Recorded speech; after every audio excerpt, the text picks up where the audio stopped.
আচ্ছা, আজকে আমরা যে চ্যাপ্টারটা শুরু করব সেটা হচ্ছে মহাকর্ষ বা গ্র্যাভিটেশন। এই জিনিসটা কি, যে কোনো দুটি ভরসম্পন্ন বস্তু অর্থাৎ যাদের ভর আছে সেরকম দুটো বস্তুর মধ্যে সবসময় একটা আকর্ষণধর্মী বল কাজ করে। এই আকর্ষণধর্মী বলটাকে আমরা বলি মহাকর্ষ। ঠিক আছে, এই মহাকর্ষ বল যে কোনো দুটো বস্তুর মধ্যে ক্রিয়াশীল। এইটা যেরকম ক্ষুদ্রাতি ক্ষুদ্র দুটো বস্তুর মধ্যেও কাজ করে, সেরকম মহাকাশে বিরাট বিরাট গ্রহ নক্ষত্রের মধ্যেও এই বলটা কাজ করে। অনেক দিন থেকেই এই বল নিয়ে নানা বিজ্ঞানীরা গবেষণা করেছেন আগে আর্যভট্ট, তারপর কেপলার, কিন্তু এটা এটার সূত্রটা আবিষ্কার করেছিলেন আইজ্যাক নিউটন। ঠিক আছে, অর্থাৎ দুটো বস্তুর মধ্যে ক্রিয়াশীল বলের পরিমাণ কত হবে সেটা আমরা প্রথমেই সেই জন্য পড়ব নিউটনের মহাকর্ষ সূত্র।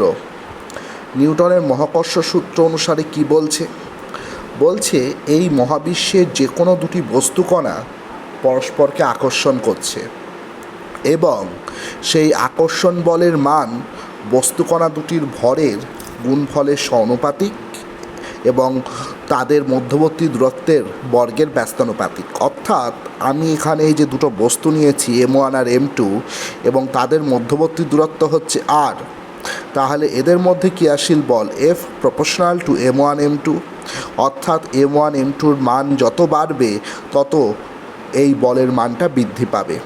ঠিক আছে, আর কি, এদের মধ্যবর্তী দূরত্বের বর্গের ব্যস্তানুপাতিক, অর্থাৎ এদের মধ্যবর্তী দূরত্ব যত বৃদ্ধি পাবে তত বলটার মান হ্রাস পাবে।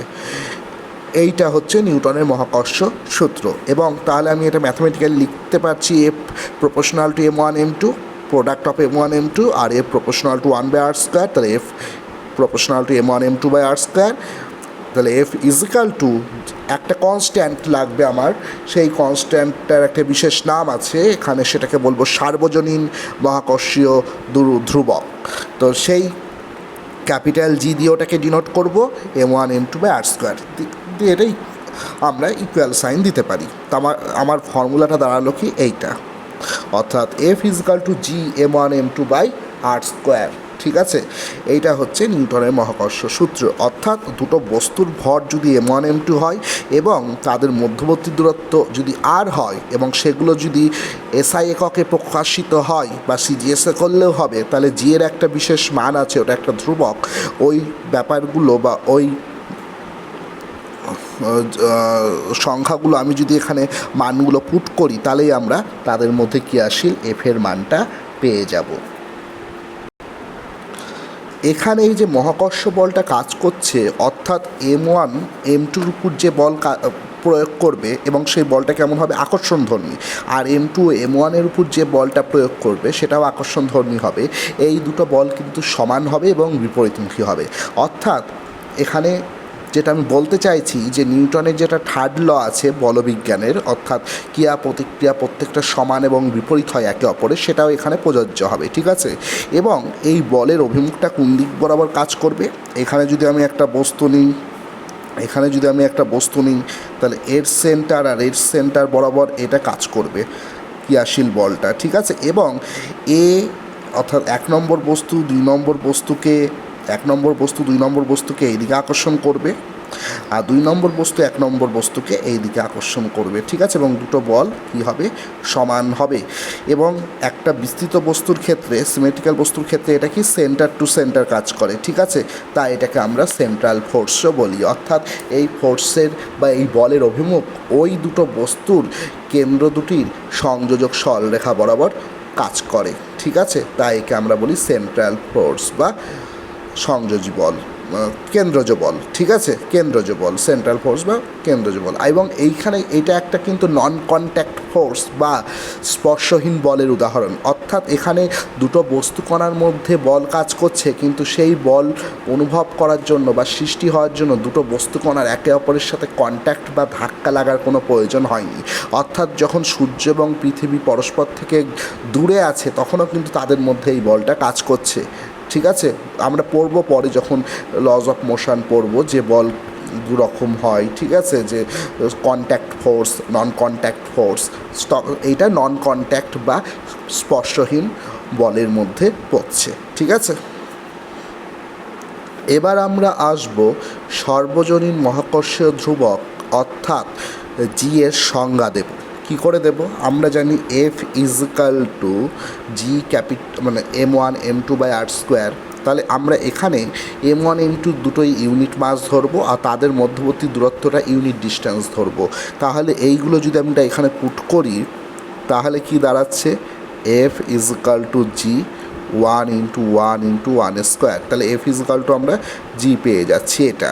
তাহলে আমরা বলবো দুটি একক ভর সম্পন্ন বস্তু যদি পরস্পর থেকে একক দূরত্বে রাখি তাহলে তাদের মধ্যে যে ক্রিয়াশীল বল তাকে আমরা বলবো ওই মানে তাদের মধ্যে যে বল ক্রিয়া করে সেটাই হচ্ছে জি এর মান অর্থাৎ মহাকর্ষীয় ধ্রুবকের মান, ঠিক আছে। অর্থাৎ একক ভর সম্পন্ন বস্তুকে পরস্পর থেকে একক দূরত্বে রাখলে তাদের মধ্যে ক্রিয়াশীল যে আকর্ষণ বল সেটাই হচ্ছে সার্বজনীন মহাকর্ষীয় ধ্রুবকের মান, ঠিক আছে। এবার জি এর এককটা কি? জি এর এসআই এবং সিজিএস দুটো একক হবে। আমরা এই ফর্মুলা থেকে একক বের করব, ঠিক আছে। কি করে? এই ফর্মুলা থেকে আমরা জি সমান বের করে নেব। জি সমান কি হয়ে যায়? f r²/m1m2। এবার আমরা ওর রেসপেক্টিভ যে কোয়ান্টিটিগুলো আছে সেই কোয়ান্টিটিগুলোর ইউনিটগুলো বা এককগুলো বসিয়ে দেবো, তাহলে আমরা পেয়ে যাব অ্যান্সারটা। তাহলে ফোর্স বা বল তার একক নিউটন, মিটার² এটা r², আর m1m2 হচ্ছে কেজি × কেজি। তাহলে পেয়ে গেলাম Newton মিটার² KG two the power -2। আবার আর একটা আমি পেতে পারি কি সিজিএসে ডাইন সেমি² গ্রাম টু দি পাওয়ার -2, ঠিক আছে। এবং এসআই এবং সিজিএসে এদের মান কত দাঁড়াবে? এসআই পদ্ধতিতে মান হচ্ছে 6.67 × 10⁻11 নিউটন মিটার² আচ্ছা, এইটা কি করে হলো? এটা এইভাবে হলো যে দুটো 1 কেজি ভর সম্পন্ন বস্তুকে, মানে যদি বলে যে এসআই পদ্ধতিতে জি এর মান, এটা বলতে কি বোঝায়? এইটা বোঝায় যে 1 কেজি ভর সম্পন্ন দুটি বস্তুকে পরস্পর থেকে 1 মিটার দূরে রাখলে তাদের মধ্যে ক্রিয়াশীল বল হবে এত নিউটন। তাই তো জি এর ডেফিনেশন তো তাই, যে একক ভর সম্পন্ন দুটো বস্তুকে একক দূরত্বে রাখলে যে বল কাজ করে। তাহলে এসআই একক ভরগুলো হয়ে যাবে 1 কেজি করে আর একক দূরত্বটা হয়ে যাবে 1 মিটার। তাহলে তখন তাদের মধ্যে যে বলটা কাজ করবে সেটা হবে এত নিউটন। একই রকম সিজিএস পদ্ধতিতে যেটা আমরা ডেফিনেশন দেবো সেটা কি?